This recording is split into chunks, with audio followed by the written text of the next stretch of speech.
Welcome to HDTV. You're now rocking with your boy. Workers are dying on the job from excessive heat, deaths that might have been prevented at construction sites and in farm fields.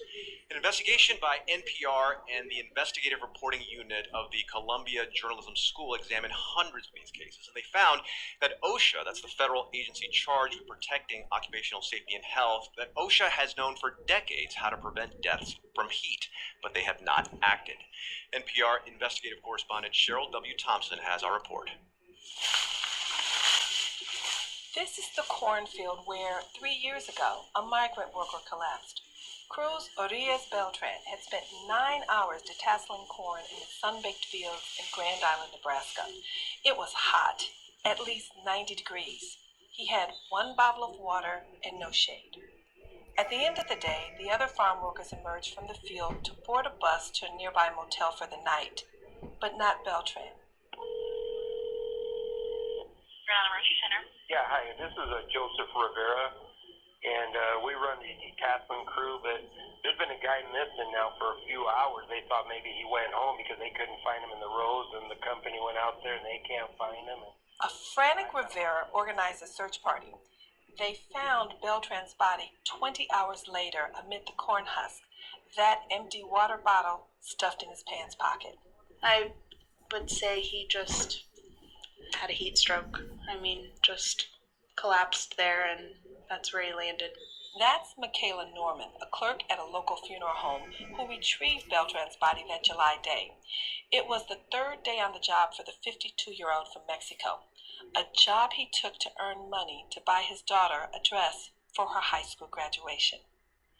Our investigation found that Beltran is one of at least 384 workers who have died from the heat in the U.S. in the last decade.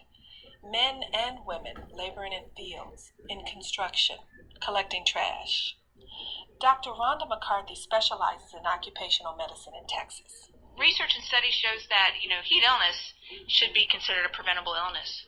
OSHA is supposed to shield workers from health hazards, but has never adopted a national heat standard, one that would include enough water and shade breaks and time for employees to adjust to the extreme heat.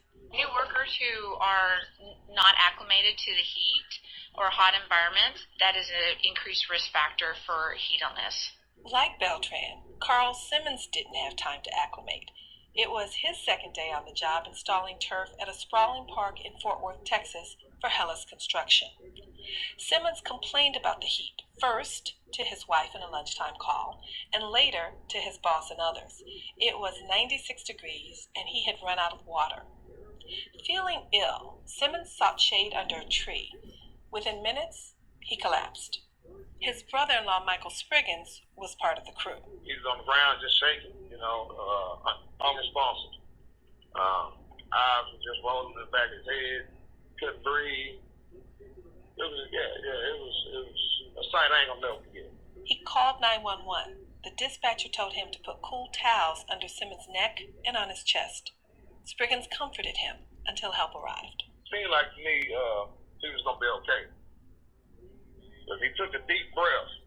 Soon as the towel touched him, he just took a deep breath. And his breathing started slowing down. So I'm like, okay, he looks like he's going to pull through this. But he didn't pull through. Simmons died 2 hours later. Heat stroke. He was 30 and the father of 2 young children. Our investigation found that Simmons was one of at least 53 workers to die from heat in Texas since 2010. A review of OSHA records shows that Hellas is just one of a dozen companies in the U.S. that have had multiple workers die from heat since the agency started collecting this data. After Simmons' death in 2018, OSHA cited and fined Hellas and ordered them to put measures in place to prevent future fatalities. But records show the company didn't follow that mandate, and OSHA failed to follow up. We asked Dean Wingo, a former OSHA inspector who covered the Texas region, who he thinks is responsible for preventing these deaths. Ultimately, it's the employer's responsibility, okay? But surely OSHA should follow up on those and ensure that those conditions have been corrected. A year later, in 2019, same company, another death. This time just outside of San Antonio. 22-year-old Pedro Martinez Jr. was doing cement work on a school athletic field there. He was home from college, and his father, who worked for Hellas, got him the job for the summer. It was brutally hot that day, nearly 100, and there was little shade. Records show that Martinez worked for 10 hours before taking a lunch break. Not long after, he became overheated and passed out. He later died of heat stroke at a local hospital. Hellas officials declined to talk about either case. Wingo says that OSHA needs to follow up in person on cases like this. When I was first starting with OSHA, I mean, every inspection we did, if there were a serious violation found, we went back out and verified that it was corrected. OSHA has shifted away from that now to letting them send in documents to prove that they did it. The Biden administration agrees that OSHA has to do a better job. James Frederick, the acting director, says too many workers are at risk of dying, particularly people of color, like Cruz Reyes Beltran and Carl Simmons and Pedro Martinez Jr.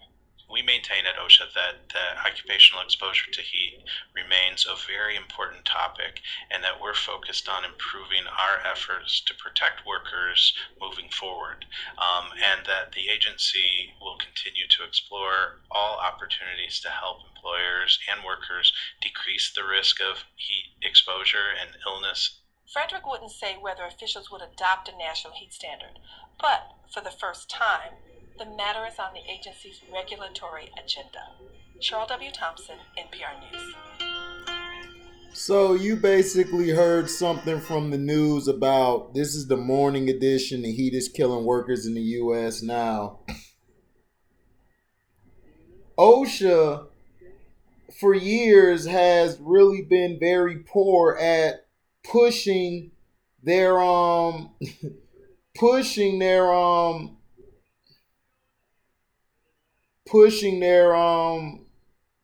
laws upon employers, and employers get away with this because I work in the sun. So what we're told is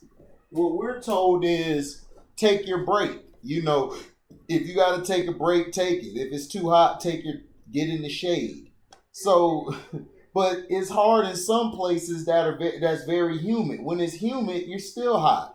So to me, OSHA, the employers to me are at fault, but they're going to do what they got to do. OSHA's the one who's ultimately at fault. They need to step up and check some of these companies who are allowing these workers to work over the amount of time. See, there are companies where they basically say, no, you got to take a break. If you're working in the hot sun, they make you take breaks, like in between. They don't let you overwork. Some of these companies do because they're getting their bang for their buck by pushing the envelope. And to me, if you work in the sun, you need to listen to this. Hydrate. Do not drink liquor the night before you have to go out in the hot sun, because your body will be drained. When you go outside to work, you're going to get tired and you're going to get hotter quicker.